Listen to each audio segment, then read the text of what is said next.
कक्षा 8 गणित समीकरणों को हल कीजिए। समीकरण में दो पक्ष होते हैं, ये आप ध्यान रखें। बराबर का चिन्ह है, बराबर के चिन्ह के बाईं ओर वाला भाग कहलाता है बायां पक्ष यानी लेफ्ट हैंड साइड, और दाएं ओर वाला भाग कहलाता है दायां पक्ष यानी राइट हैंड साइड। समीकरण में अब क्या क्या चीज़ें होती हैं उन्हें समझ लें हम। समीकरण दो प्रकार की राशियों से मिलकर बना होता है, चर जिनका मान बदलता रहता है और अचर जिनका मान निश्चित होता है। जैसे 2 का मान 2 ही होगा, 7 का मान 7 ही होगा। समीकरण को हल करने का मतलब होता है समीकरण में जो चर दिया गया है उसका मान ज्ञात करना। अब यहाँ पर एक चर वाले रेखीय समीकरण को हल करना हम सीखेंगे। एक चर मतलब समीकरण में केवल आप देख पा रहे हैं एक ही चर है और उस चर की घात 1 है, यानी ये रेखीय समीकरण है। तो समीकरण को हल करने के लिए x के साथ में यानी बाएं पक्ष में हम देखें तो x है और ऋण का 2 है। तो x का मान अगर हमें ज्ञात करना है तो ऋण 2 को यहाँ से हटाना होगा। तो ऋण 2 को हटाने के लिए हम ऋण 2 का कर देंगे पक्षांतरण, यानी बाएं पक्ष से ऋण 2 को दाईं ओर भेज देंगे। तो इस तरफ जब हम पक्षांतरण करेंगे तो यहाँ पर देखिए आप बचा है केवल x, यहाँ बचेगा 7 दाईं ओर, और ये 2 को जब हमने बाएं भाग से दाएं भाग में भेजा तो इसका चिन्ह ऋण से धन का हो जाएगा। आप ये याद रखें चिन्ह जो है वो बदल जाता है। तो x का मान यहाँ पे आ गया है 7 धन 2 यानी कि 9। तो ये है समीकरण का हल, यानी x बराबर 9 अगर हम इस समीकरण में रखेंगे तो समीकरण का बायां पक्ष और दायां पक्ष दोनों आपस में बराबर हो जाएंगे। इसी प्रकार से अब देखें आप सवाल नंबर 2, y धन 3 बराबर 10। तो इसे हम एक दूसरी विधि के द्वारा हल करना सीखेंगे। आप जैसा कि समझ चुके हैं हमें y का मान ज्ञात करना है, तो ये धन के 3 को यहाँ से हटाना होगा। तो हम धन 3 का विपरीत क्या होता है तो ऋण का 3। तो हम दोनों पक्षों से 3 घटा देंगे।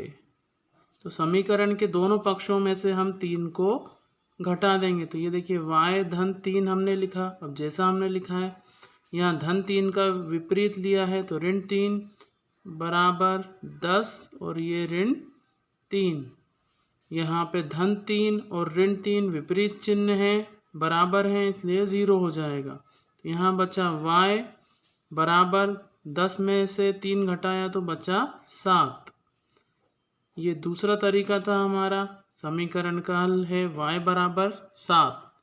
अगला सवाल है हमारा 3/7 धन x बराबर 17/7। तो यहाँ पे देखिए हमें x का मान ज्ञात करना है जो कि चर है। तो हम यहाँ पर पक्षांतरण कर देंगे, x के साथ में जो भी संख्या है उसको हम पक्ष बदल देंगे, दूसरे पक्ष में भेज देंगे। तो यहाँ पर x है 17/7 दाईं ओर है। अब 3/7 के आगे कोई चिन्ह नहीं है, मतलब ये धन की संख्या है। तो जब हम इसे पक्ष बदल कर बाएं पक्ष से दाएं पक्ष में भेजेंगे तो धन से ये हो जाएगा ऋण 3/7। धन का था, धन से जब हम दूसरे पक्ष में भेजते हैं तो चिन्ह विपरीत हो जाता है। अब हम x का मान निकालेंगे, यहाँ पे हल करेंगे। जैसा कि आप देख पा रहे हैं ये दोनों भिन्नों के हर समान है, यानी ये समान भिन्न है। तो 7 और 7 का लासा LCM हो जाएगा 7। 17 ऋण 3, 17 में से 3 को हमने घटाया तो यहाँ बचा 14/7। अब आप देख पा रहे हैं 7 के पहाड़े में 14 भी आता है। तो 7 एकम 7 और 7 दूना 14 यानी कि 2/1। 1 से हम 2 में भाग देंगे तो आएगा 2, यानी कि x बराबर 2 समीकरण का हल है। सवाल नंबर 4 है 14y ऋण 8 बराबर 13। यहाँ पे हमें y का मान ज्ञात करना है। तो y के साथ में जो भी है उसे यहाँ से हटाना होगा। तो सबसे पहले हम ऋण के 8 को हटाएंगे। तो यहाँ दो विधि हम पढ़ चुके हैं, एक पक्षांतरण की और दूसरी दोनों पक्षों में जोड़ने या घटाने की। तो हम यहाँ पक्षांतरण विधि के द्वारा करेंगे। तो देखिए 14y वैसा की वैसा ही है बराबर 13। अब हम जानते हैं ऋण के 8 को हमने बाएं ओर से दाएं ओर भेजा जब बराबर के, तो ये ऋण 8 चिन्ह बदल के उस तरफ जाएगा धन 8 के रूप में, तो ये धन का 8 हो गया है। 14y बराबर 13 में 8 जोड़ेंगे तो ये हो गया है 21। अब हम जानते हैं 14 और y के बीच में गुणा का चिन्ह होता है, कोई चिन्ह नहीं दिख रहा है मतलब गुणा का चिन्ह है। तो अब हमें y का मान ज्ञात करना है, तो यहाँ से 14 को हटाना होगा। तो 14 को हटाने के लिए हम दोनों पक्षों में या तो 14 से भाग दे दें और या इस 14 का पक्षांतरण कर देंगे, तो ये अंश से हर में 21 के बटे में चला जाएगा, अंश से 21 के बटे में चला जाएगा। तो आप देखें 14 का हम यहाँ पक्षांतरण कर देते हैं तो ये 21 और ये अंश से इसके बटे में चला गया है 14, पक्ष बदलने पर यहाँ गुणा में था, गुणा से ये चला गया है भाग में यानी कि बटे में।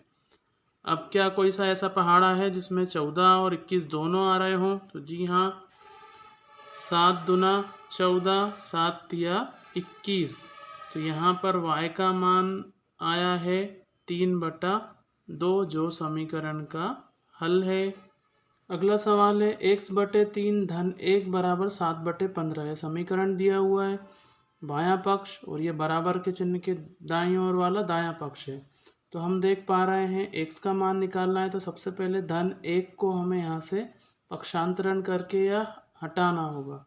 तो x/3 यहीं रखते हैं, बराबर का चिन्ह 7/15। हम जानते हैं जब धन x को बराबर के चिन्ह के दाईं ओर भेजेंगे तो इसका चिन्ह विपरीत हो जाएगा, या ऋण 1 के रूप में जाएगा। तो हम इस ऋण 1 को 1/1 के रूप में लिख सकते हैं। दो भिन्न प्राप्त हो गए हैं जिनके हर अलग अलग हैं, तो पहले हमें हर समान करना होगा। तो x/3 बराबर लासा लेंगे यहाँ पे देखिए, तो 7 ऋण 15 और 15 और 1 का लासा लेंगे तो 15 आ जाएगा। तो यहाँ पे हो गया 7 ऋण 15/15। x/3 बराबर यहाँ पे आ गया है 8/15। अब x का मान निकालना है, तो यहाँ 3 को हम पक्षांतरण करेंगे तो ये देखिए आप x के बटे में यानी हर में है, ये डिनोमिनेटर में है, तो इसे जब हम पक्षांतरण करके दूसरी तरफ भेजेंगे तो ये अंश में जाके 8 से गुणा करेगा। x बराबर ऋण 8 गुणा 3/15। इसको हम इस प्रकार से लिख लेते हैं, x बराबर 8 तिया 24/15।